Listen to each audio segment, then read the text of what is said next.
So let's talk about free speech and the social function of the university. You're part of the Council on Economic Freedom at Harvard with your friend, who I also interviewed, Steven Pinker, co-founded earlier this year. So what do you see as its purpose? Why does academia need this now in 2023 more than it ever has before? So look, I'm going to stay away from the controversy that surrounded my remarks. That was a difficult moment and a difficult episode. And I think the legitimate parts of the issue turned not on the ideas being open for debate, but the appropriateness or inappropriateness of their being uttered by the president of a university whose words might be heard by some as reflecting, despite qualifications, more than his own view or his own suggestion as to what was an idea that was worthy of consideration. Look, I think that no ideas should be beyond debate. It's very interesting to read history and learn how much those who were progressive, those on the liberal side of things, those we see as the left, were enthusiastic about all sorts of eugenic policies all through the first part of the 20th century. And it seems to me that anytime there is orthodoxy, there should be questioning. More often than not, the orthodoxy will turn out to be right, but not always.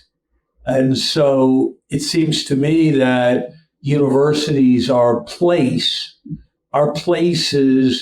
above all, that should be governed by, as I like to say when I was president of Harvard, the authority of ideas rather than the idea of authority. And so I think it's very unfortunate when certain kind of speakers can't appear on campuses, where certain kinds of questions cannot be asked and openly debated. I think it's very unfortunate when there are cultures where people are shunned for asking questions or attempting to examine how strong the evidence is for certain kinds of propositions. And that's why I think these various free speech efforts, like the Council on Academic Freedom at Harvard that you mentioned, like the group Foundations for Individual Rights in Education, FIDER, on whose advisory board I have long served, are so very important.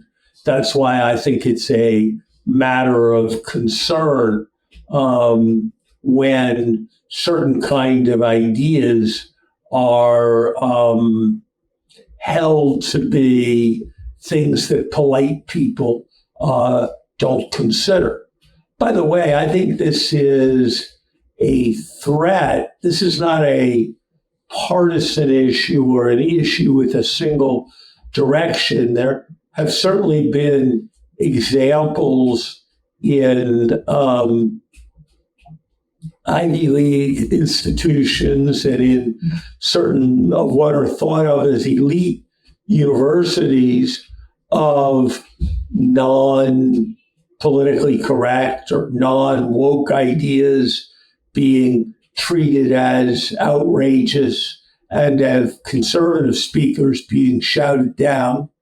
There have also been examples, I think, of the state of Florida, where people have tried to ban theory education in American history that emphasizes the sin of slavery, or theories suggesting that racial discrimination has been a central theme in American history.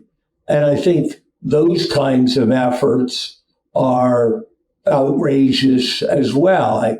This is a long tradition in American life. Perhaps the most famous episode is the Scopes trial, where there were efforts made to keep the teaching of evolution out of public school curricula, issues which continue to this day in some states. So I am someone who just believes that the more open the debate, the better the conclusions will be, that the answer to offensive speech is not banning it, but is alternative, more persuasive speech, criticizing it, attacking it, even mocking it. And I think these are very much two-sided issues.